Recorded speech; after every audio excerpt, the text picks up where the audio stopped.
Doctor আদিয়া সার্জিন আছেন? আমি doctor আদিয়া শারজিন। কি সমস্যা আপনাদের? এভাবে ভেতরে ঢোকার মানে কি?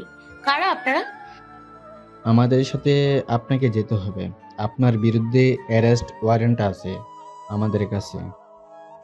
মাথা ঠিক আছে আপনাদের? কি বলছেন এসব? আমার মেয়ের বিরুদ্ধে অ্যারেস্ট ওয়ারেন্ট আছে মানে কি? কি করেছে আমার মেয়ে? জানতে হলে আমাদের সাথে আসুন। কথাটা বলেই লোকগুলো হাঁটা দেয় বাইরে, আর বাবা আমার কাছে আসে। লোকগুলো কে আর কি বলছে এসব আদিয়া? বাবা, আমি কিছু বুঝতে পারছি না কি হচ্ছে এসব। আমি তো ওদের আজই প্রথম দেখলাম। বাবা আর কিছু না বলে আমার বড় ভাই আনাজকে নিয়ে ওদের পেছন পেছন যায়। সাথে আমিও আসি ওদের সাথে। লোকগুলো আমাদের নিয়ে একটা বাড়ি আসে। আমরা সবাই অবাক হই, সাথে ভয়ও পাই। লোকগুলো আমাদের নিয়ে একটা ঘরে আসে, আর এসে দেখি একজন বৃদ্ধ মহিলা অসুস্থ।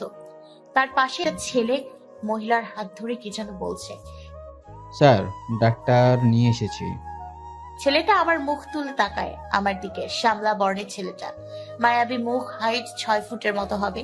ছেলেটা আমাকে দেখে আমার 2 হাত চেপে ধরে কান্না জড়িত কণ্ঠে বলে ওঠে, আমার মা খুবই অসুস্থ, প্লিজ আমার মাকে সুস্থ করে দিন। ছেলেটার মা অসুস্থ শুনে আমি কোনো কিছু না ভেবে ওনার মার কাছে যাই, কারণ আমি একজন ডাক্তার, আর ডাক্তারের কাজই হলো মানুষের সেবা। ওনার শরীরে অনেক বেশি জ্বর। এই ওষুধগুলো এনে খাইয়ে দেবেন। ততক্ষণে ওনার মাথায় একটু পানি দিন, তবে ওনার মাথাটা ভালো লাগবে আর জ্বরটা কমবে। ছেলেটা একজনের হাতে কাগজটা ধরিয়ে দিয়ে বলল ঔষধ আনতে।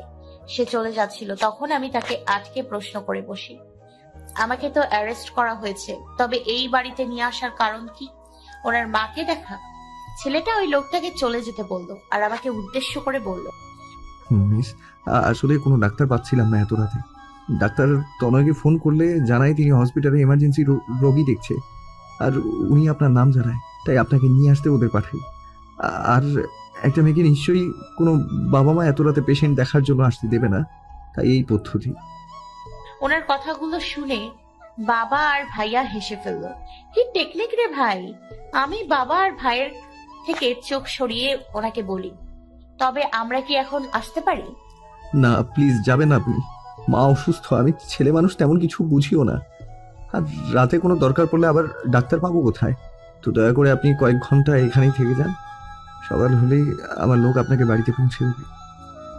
আমি ছেলেটার কথা শুনে বাবা আর ভাইয়ার দিকে তাকালে বাবা আশ্বস্ত করে থেকে যাওয়ার জন্য, তাই আমিও হ্যাঁ বলে দিই।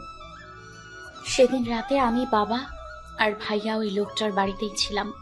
আমি ওনার মার সাথে শুয়েছিলাম, আর বাবা ভাইয়া ওরা ওই ছেলেটার সাথে পাশের রুমে শুয়েছিল। মহিলাটিকে ঔষধ খাইয়ে দেওয়ার পর তিনি ঘুমিয়ে পড়েন, আর আমি ওনার মাথায় পানি দিয়ে জলপট্টি দিয়েছি সারা রাত। আমার সজাগ থাকার অভ্যাস আছে, তাই জেগে থাকতে কোনো সমস্যা হয়নি।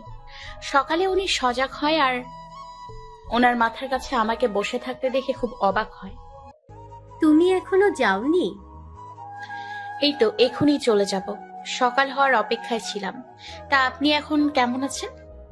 আলহামদুলিল্লাহ ভালো আছি মা। তোমাকে খুব কষ্ট দিলাম। আমার ছেলেটাও না একটা পাগল জানো। একটু জ্বর হলো কি হলো না, তোমাকে এভাবে তুলে নিয়ে এলো। আমি বারবার না করেছি একটা মেয়েকে এত রাতে নিয়ে আসার দরকার নেই, কিন্তু কে শুনে কার কথা। আরে আন্টি, কোনো সমস্যা নাই। উনি যা করেছে একদম ঠিক করেছে। ওর জায়গায় আমি থাকতে আমিও এটাই করতাম, কারণ কোনো সন্তানই তার বাবা মায়ের কষ্ট সহ্য করতে পারে না। আর আমি তো একজন ডাক্তার, আমার দায়িত্বই হলো রোগীর সেবা করা। উনি এবার আমার গালে হাত দিয়ে বলে, তুমি খুব ভালো, খুব মিষ্টি। এমন একটা মেয়ে আমার হামিমের জন্য খুব দরকার। যখন আমি থাকবো না তখন যাতে সে হামিমকে আগলে রাখতে পারে। ওনার কথা শুনে আমি অপ্রস্তুত হয়ে পড়লাম, তাই কোনো মতে ওনার থেকে নিজেকে ছাড়িয়ে মুচকি হেসে চলে এলাম ঘর থেকে। আর পাশের রুমে উকি দিয়ে দেখি ভাইয়া নাক ডেকে ঘুমাচ্ছে, আর বাবা রুমে নেই, তাই বাইরে চলে আসি বাবাকে খুঁজতে। আর এসে দেখি রাতের ছেলেটা রান্নাঘরে কি যেন করছে। আমি কৌতূহলী হয়ে ওনার কাছে গিয়ে দাঁড়াই। উনি আমাকে দেখে মুচকি হাসেন, আর এক বাটি গরুর মাংস আমার দিকে এগিয়ে দেয়। খেয়ে দেখুন তো একটু সবকিছু ঠিক আছে কিনা। আসলে মার জন্য রান্না করছি, তাই জিজ্ঞেস করলাম। আমি তো এখন অবধি ফ্রেশই হলাম না, আর উনি বলছে গরুর মাংস খেতে। এখন যদি বলি ফ্রেশ হইনি, তবে তো ভাববে মেয়েটা খাচ্চর। একবেলা খাওয়ার পরেও নাকি ফ্রেশ হয়নি। না বাবা থাক, এটা বলে কাজ নেই। না মানে আমি গরুর মাংস খাই না, অ্যালার্জি আছে। আল্লাহ মাফ করো, সকাল সকাল একটা মিথ্যা কথা বলে ফেললাম। ও ঠিক আছে, সমস্যা নেই। আপনাদের বাড়িতে আর কেউ থাকে না? হুম, থাকে তো। আমি, মা আর কিছু সার্ভেন্ট। সার্ভেন্ট থাকতে আপনি রান্না করবেন? আসলে মা ওদের হাতের রান্না পছন্দ করেন না, তাই আমাকেই করতে হয় মার জন্য রান্না। ও, এরপর বেশ কিছুক্ষণ দুজনেই নীরবতা পালন করি। তারপর হঠাৎ করে ওনার মার সেই কথাটা কানে বাজে, এমন একটা মেয়ে আমার হামিমের জন্য খুব দরকার। মানে উনি কি সে, যেদিন আমাকে ধাক্কা দিয়ে সবার সামনে ফেলে দিয়েছিল? তনয় স্যারও তো সেই লোকটার নাম হামিমেই বলেছিল। কথাটা মাথায় আসতেই মুহূর্তেই মেজাজ খারাপ হয়ে গেল, কিন্তু আমি যতটা সম্ভব নিজেকে কন্ট্রোল করার চেষ্টা চালিয়ে ওনাকে প্রশ্ন করলাম, আচ্ছা আপনার নাম কি, আর কি কাজ করেন আপনি? ও সরি, এতক্ষণ ধরে দুজন একসাথে আছি, অথচ আমার নামটাই আপনাকে বলা হয়নি। আমি হামিম, একজন ডিটেকটিভ। এইবার আমি শিওর এই ব্যাটায় সেদিন আমাকে ফেলে দিয়েছিল, আর ভাব নিয়ে আমাকে না ধরে তার ফোন নিয়ে চলে এসেছিল। দাঁড়া দেখাচ্ছি মজা তোকে। কথাটা বলে আশেপাশে চোখ বুলিয়ে দেখি একে শায়েস্তা করার মতো কিছু পাই কিনা। তারপর চোখ যায় ময়দার বয়ামে। আমি তৎক্ষণাৎ সেটা নিয়ে ওনার উপরে ঢেলে দিই। শোধ নিলাম সেদিন হসপিটালে ফেলে দেওয়ার জন্য। কথাটা বলে ভো দৌড়তেই আর বাবা ভাইয়ার কাছে চলে আসি আর খিলখিলিয়ে হেসে উঠি। ইস, একটা পিক তুলে নিলে বন্ধ হতো না, পুরা সাদা ভূত হয়ে গেছে ময়দা দিয়ে। কথাটা বলে আবারও হাসিতে মেতে উঠি। অন্যদিকে হামিম এটার জন্য মোটেও প্রস্তুত ছিল না। হামিম স্ট্যাচু হয়ে দাঁড়িয়ে আছে ওভাবেই। সে বোঝার চেষ্টা করছে যে এই মুহূর্তে ঠিক কি হলো তার সাথে, আর যখন বুঝতে পারলো তখন রেগে গেল খুব। ভূত! এত জোরে কারোর গলা পেয়ে হামিম আশেপাশে তাকিয়ে দেখে মলি ফ্লোরে জ্ঞান হারিয়ে পড়ে আছে। সেটা দেখে হামিম এক গ্লাস পানি নিয়ে মলির সামনে গিয়ে চোখে মুখে পানি ছিটায়। একটু পর মলির জ্ঞান ফেরে, আর চোখের সামনে হামিমকে এই অবস্থায় দেখে আবারও চিৎকার করে জ্ঞান হারায়। হামিম বেচারা পড়েছে ঝামেলায়, তাই হামিম তার ঘরে চলে গেল ফ্রেশ হতে। তারপর মলির কাছে যাবে, আর আর আদিয়াকে পরে দেখে নেবে, সে এমনটা মনস্থির করে। সেদিন আমরা হামিম আর ওনার মার থেকে বিদায় নিয়ে বাড়িতে চলে আসি। হামিম আমাকে কিছু বলেনি সেদিন, সাথে বাবা আর ভাইয়া ছিল বলে। তবে আমি এখন মনে মনে খুব বেশি খুশি, কারণ প্রতিশোধ নিতে পেরেছি আমি। এরপর কেটে যায় আরো 2 দিন। এই 2 দিনে আহমেদ কোম্পানির অনেক শ্রমিক মারা গেছে, কেউ কোমায় আছে আর কেউ সুস্থ আছে। এসবে মনটা বড্ড বেশি ভার হয়ে আছে। একদিন হসপিটালে একটা মিটিং ডাকা হয়, যেখানে হসপিটালের কয়েকজন ডাক্তার সহ আমিও সেখানে ছিলাম। মিটিং শেষ করে বের হয়ে আমার চেম্বারের দিকেই যাচ্ছিলাম, কিন্তু চেম্বারের সামনে হামিমকে দেখে ঘাবড়ে যাই আর উল্টো দিকে হাঁটা শুরু করি। এখন উনিও যদি প্রতিশোধ নেওয়ার জন্য আসে, তবে তো পুরো হসপিটালের সামনে আবারও আমার মান সম্মান নিয়ে টানাটানি পড়বে। কথাটা ভেবে হাঁটার স্পিড বাড়িয়ে দেই, কিন্তু বেশি দূর যেতে পারিনি। তার আগেই পেছন থেকে কেউ একজন বলে ওঠে, এত ভীতু হয়ে ডাক্তার হলেন কিভাবে? কথাটাই কেমন অপমান বোধ হলো আমার, তাই রেগে পেছন ফিরে আঙ তুলে কিছু বলার জন্য তাকাতেই থমকে যাই, কারণ উনি আমার দিকে খুব রেগে তাকিয়ে আছে। উনি যেভাবে রেগে আছে তাতে ওনার কাছে আমার রাগ কিছুই না।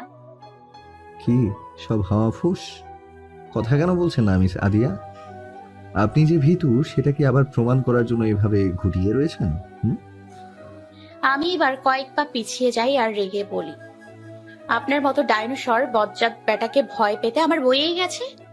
কথাটা বলেই আবারও দৌড় লাগাই, আর উনি পেছন থেকে বোকার মতো তাকিয়ে রইল। এরপর কেটে যায় আরো 15 দিন।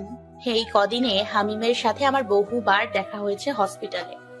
উনি আহমেদ কোম্পানির সেই টেস্টার তদন্ত করার জন্য মাঝে মধ্যে হসপিটালে আসতেন, এটা ওটা জানার জন্য। আর দুজন সামনাসামনি পড়লে দুজন এমন ভাব করতাম যেন কেউ কাউকে চিনি না। ভালোই কাটছিল দিন, কিন্তু হঠাৎ একদিন হসপিটাল থেকে বাড়িতে এসে দেখি সেই আন্টিটা মেয়ে হামিমের মা আমার বাড়িতে। ওনাকে দেখে যতটা না অবাক হয়েছি তার চেয়ে বেশি অবাক হয়েছি ওনার সাথে হামিমকে দেখে। আসসালামু আলাইকুম আন্টি, কেমন আছেন আপনি? ওয়ালাইকুম আসসালাম। আমি ভালো আছি মা, কিন্তু তোমার সাথে অভিমান করেছি। কেন আন্টি, আমি কি কিছু করেছি? তুমি তো সেই দিনের পর আর আমার সাথে দেখা করতেই গেলে না। হামিমকে কতবার বলেছি তোমাকে নিয়ে যেতে, কিন্তু তুমি নাকি খুব ব্যস্ত, তাই আসতে পারবে না। তাই আমি চলে এসেছি তোমার সাথে দেখা করতে। খুব ভালো করেছেন আন্টি, আপনি একটু বসুন, আমি চেঞ্জ করে আসছি।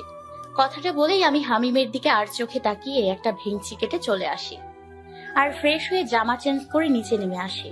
আর আসার পর যে কথাটা শুনি সেটা শোনার জন্য আমি মোটেও প্রস্তুতি ছিলাম না একদমই। বিয়ে মানে? কার বিয়ে? আদিয়া, তুই ভিতরে যা, তোর সাথে এটা নিয়ে পরে কথা বলছি। বাবা? ভিতরে যা। আমি আর কিছু না বলে আমার রুমে চলে আসি আর গভীর ভাবনায় মগ্ন হই। হঠাৎ বিয়ের কথা কেন বললো বাবা? এসব নিয়ে যখন ভাবছিলাম তখন ঘরে কারোর প্রবেশ ঘটে। আমি মাথা তুলে তাকিয়ে দেখি হামিম। ওনাকে দেখে আমি খুব বেশি অবাক হই। আপনি আমার ঘরে কেন, আর দরজা কেন লাগাচ্ছেন? উনি আমার কথার কোনো উত্তর না দিয়ে দরজা আটকে খাটে বসে। উনি বসার সাথে সাথে আমি দৌড়ে যাই। কি করতে চাইছেন আপনি? তোমার সাথে কথা বলতে চাইছি। বাপরে, আপনি থেকে ডিরেক্ট তুমি? আর যাই হোক, নিজের হবু বউকে তো আর আপনি করে বলতে পারি না। হবু বউ মানে? কে আপনার হবু বউ? কেন? তুমি? মাথা ঠিক আছে আপনার? কি সব আজে বাজে কথা বলে চলেছেন? নিচে তো শুনলেই বিয়ের কথা চলছে, আর সেটা তোমার আর আমার বিয়ের জন্য। আমি আপনাকে বিয়ে করব না। আপনাকে কেন? কাউকেই বিয়ে করব না আমি। আমি এক্ষুনি বাবার কাছে যাব। আদিয়া, এটা আমার মায়ের শেষ ইচ্ছে। শেষ ইচ্ছে মানে? মানে মায়ের ক্যান্সার, আর বেশি গেলে 1 মাস বাঁচবে। তারপর তাকে এই পৃথিবীর মায়া ত্যাগ করে চলে যেতে হবে পরকালে। ওনার কথা শুনে আমি খুব অবাক হই, তার সাথে খুব খারাপও লাগে। প্লিজ আদিয়া, আপনি এই বিয়েটা ভেঙে দেবেন না। আমার মায়ের কথা চিন্তা করে আপনি প্লিজ এই বিয়েটা করুন। আমার মার এই শেষ ইচ্ছেটা প্লিজ পূরণ করে দিন। আমি ওনাকে কিছু না বলে চুপ করে দাঁড়িয়ে থাকি। উনি আমার দিকে এক দৃষ্টিতে তাকিয়ে আছে আমার উত্তর জানার জন্য। বেশ কিছুক্ষণ চুপ থাকার পর আমি ওনাকে বলি, আমার একটু সময় দরকার, আমি আপনাকে পরে জানাচ্ছি। ঠিক আছে, সময় নিন আপনি, কিন্তু উত্তর যেন পজিটিভ আসে। তারপর উনি ঘর থেকে চলে যায় আর আমি ধপ করে বিছানায় বসে পড়ি। কি করব বুঝতে পারছি না আমি। এসব নিয়ে চিন্তা করতে করতে রাত গড়িয়ে সকাল হয়ে যাচ্ছে। আমি সকালে হসপিটালে যাওয়ার জন্য রেডি হচ্ছি, তখন ফোনটা বেজে ওঠে। আসসালামু আলাইকুম, কে বলছেন? ওয়ালাইকুম আসসালাম, হামিম বলছি। জি বলুন। আমি আপনার সাথে আজ একটু দেখা করতে চাইছি। আপনার কি সময় হবে? হসপিটাল এখন চাপ তো মনে হয় না পারবো। জরুরি কোনো কথা? জরুরি কথা থাকলে আপনি হসপিটাল চলে আসুন, সেখানেই না হয় কথা হবে। আচ্ছা ঠিক আছে। তারপর ফোন রেখে নিচে এসে ডাইনিং টেবিলে বসার পর মা খাবার বেড়ে দেয়। আমার খাওয়ার মাঝেই সেখানে বাবা উপস্থিত হয়। সাথে আমার কিছু কথা আছে আদিয়া। আমি জানি তুমি কি বলবে বাবা, আমার একটু সময় চাই। হাতে একদম সময় নেই। হামিমের মা অসুস্থ, তাই তিনি চাইছেন দুদিনের মধ্যে বিয়েটা সেরে ফেলতে। বাবা প্লিজ, এটা নিয়ে এখন চাপ দিও না। আমি সময় চেয়েছি তো, আমাকে ভাবার একটু সময় দাও। আমি মত দেওয়ার আগে তোমরা কোনো সিদ্ধান্ত নিও না। কথাটা বলেই বাসা থেকে বেরিয়ে আসি। চেম্বারে বসে রোগী দেখছিলাম, তখন সেখানে উপস্থিত হয় হামিম। রোগী বিদায় করে ওনাকে বসতে বলি। কি খাবেন, চা না কফি? না, কিছু লাগবে না।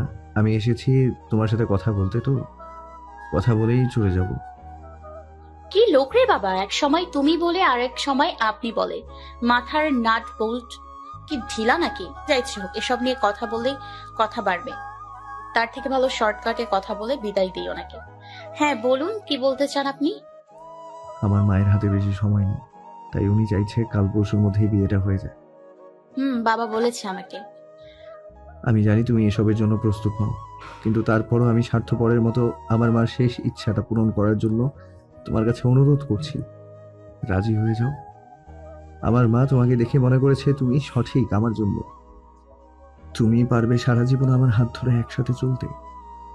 তাই মা শেষ ইচ্ছে হিসেবে তোমাকে নিজের ছেলের বউ হিসেবে পেতে চাইছে। আমি বুঝতে পেরেছি সবটা, কিন্তু আমি এখনই বিয়ে করতে চাইছি না। তারপরেও একজন মৃত পথযাত্রী মায়ের কথা ভেবে আমি বিয়েটা করব। সত্যি তুমি বিয়েটা করবে? করব। বুকের ওপর থেকে একটা পাথর সরালো। আমি এখনই বাড়িতে গিয়ে মাকে জানাই। মা জানলে খুব খুশি হবে, আর বিয়ের আয়োজনও তো করতে হবে। তারপর উনি চলে যায়, আর আমি একটা দীর্ঘশ্বাস ফেলে কাজে মন দেই। আমাদের বিয়ে ঠিক করা হয় 1 সপ্তাহ পরে, কারণ আমার বাবা বলেছে একমাত্র মেয়ের বিয়ে তিনি ধুমধাম করে পালন করবে, তাই এই সময়টুকু নেয়া।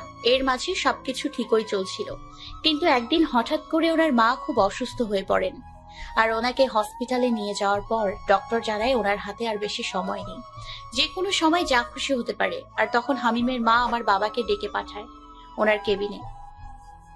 ভাই সাহেব, আমার সময় তো শেষ, কিন্তু সেই সময়টুকুতে আমার ছেলেটার পাশে আপনার মেয়েকে দেখতে চাই পুত্রবধূ হিসেবে।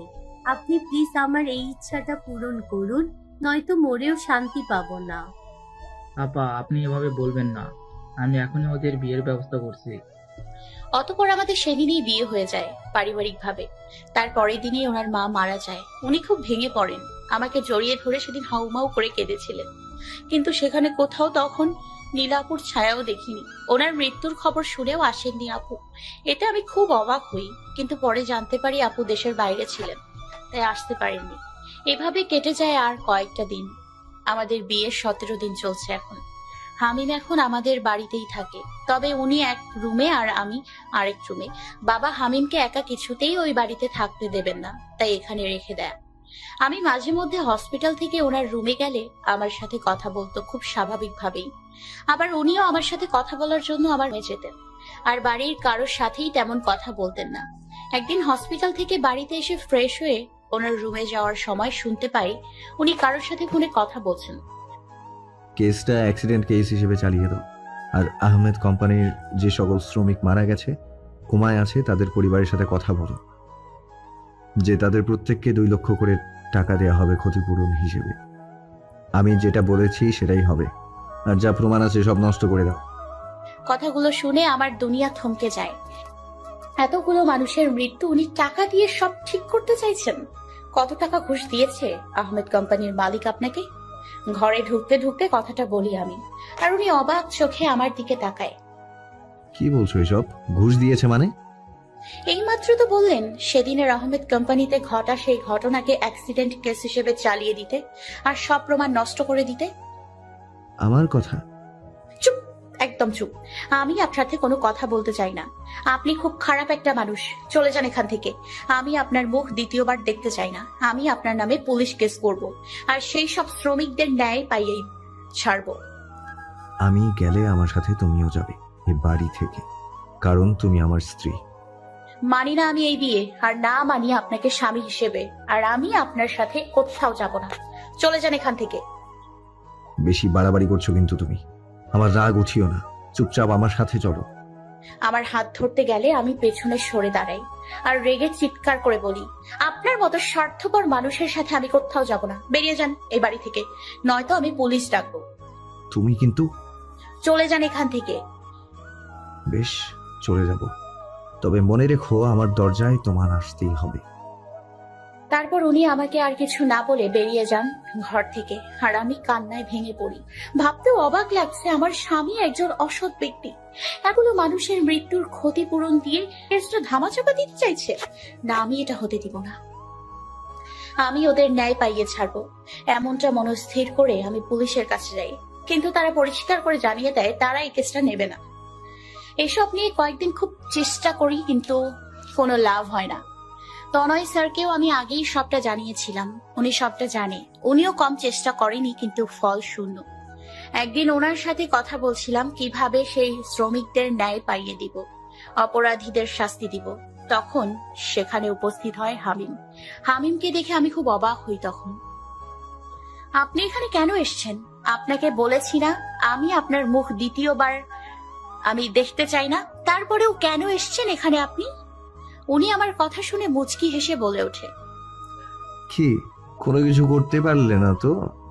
কোনো পুলিশ কেসটা নিল না তো? আপনি কিভাবে জানলেন এসব? আপনি কি তবে এসবের পেছনে রয়েছেন? একদম ঠিক, আমি এসবের পেছনে রয়েছি। আমি না চাইলে কোনো পুলিশ কেসটা নেবে না, আর না তুমি কোনো প্রমাণ হাতে পাবে। আপনি চাইছেনটা কি? এভাবে এতগুলো মানুষের ক্ষতি কেন করছেন আপনি? কেন অপরাধীদের শাস্তি পাইয়ে দিচ্ছেন না? আপাতত তোমাকে চাইছি। আমাকে চাইছেন মানে?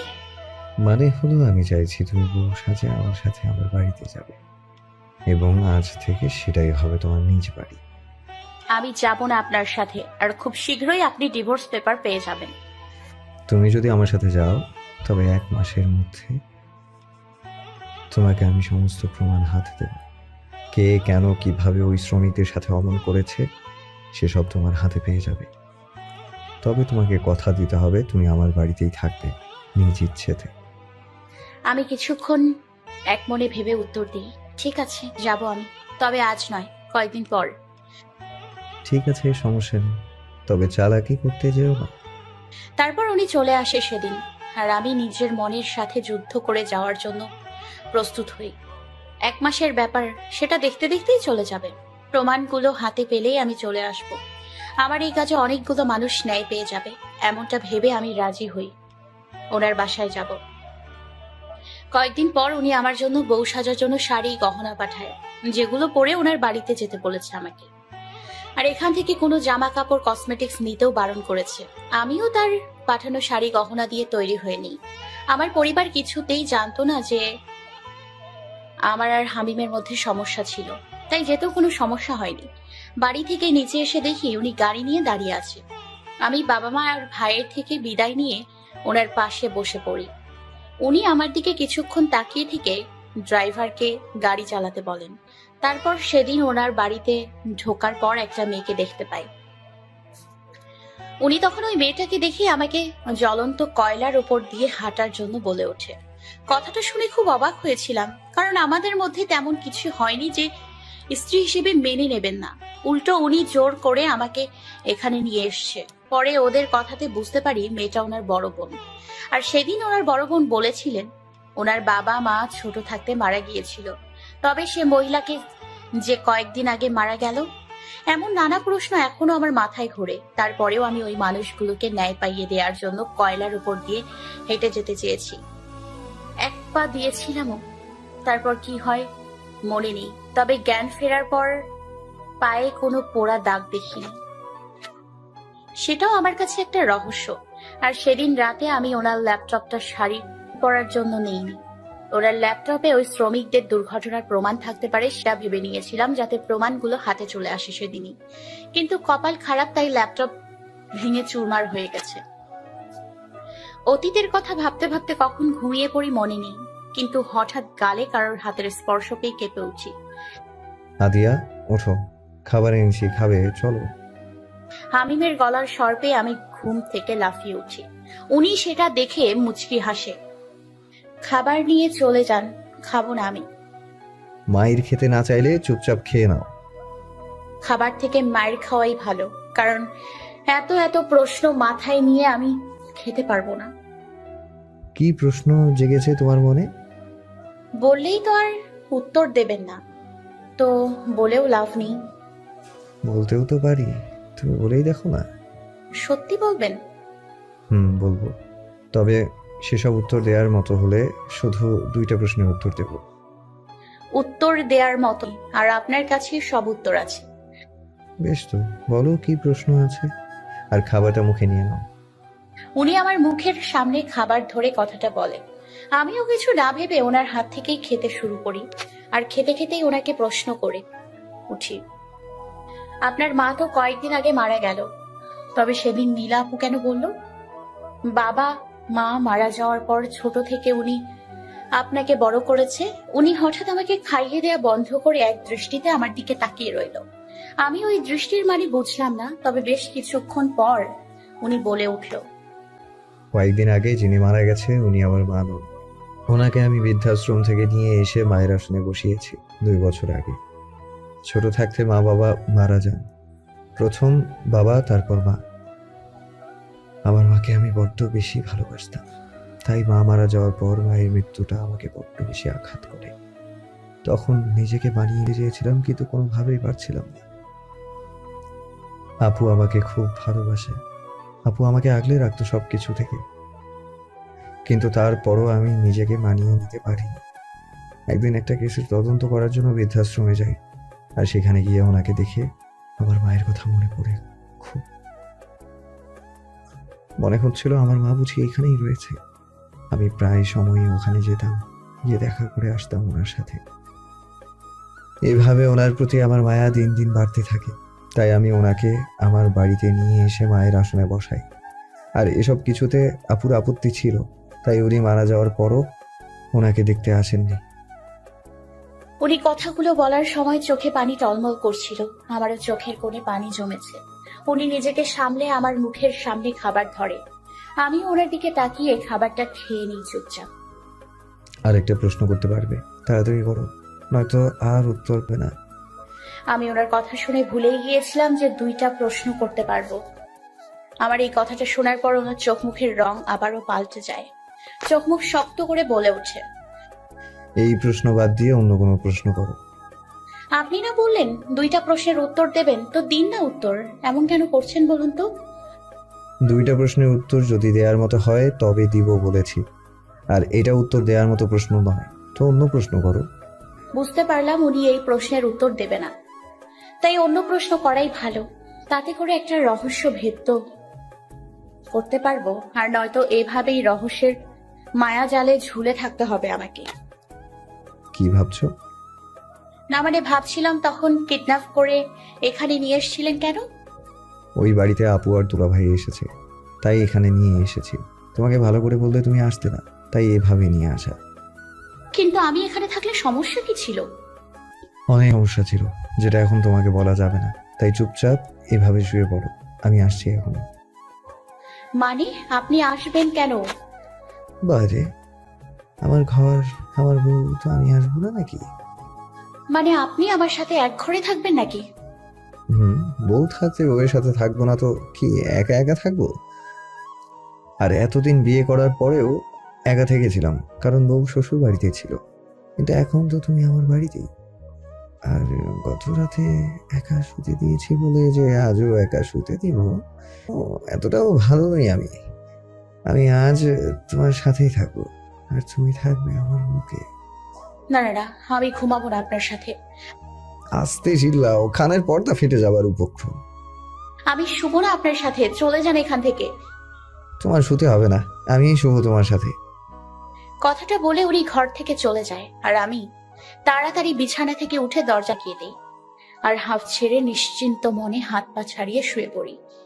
হঠাৎ মাঝরাতে কারোর গরম নিঃশ্বাসে ঘুম ভেঙে যায়। আমি ধীরে ধীরে চোখ খুলে আমার উপর হামিমকে দেখে খুব জোরে একটা চিৎকার দিয়ে উঠি। হামিম আমার চিৎকারে লাফিয়ে ওঠে শোয়া থেকে। উনি ওঠার সাথে সাথে আমিও খাট থেকে নেমে নিচে দাঁড়াই। উনি ঘুম জড়ানো কণ্ঠে বলে ওঠে, এভাবে চিৎকার করলে কেন?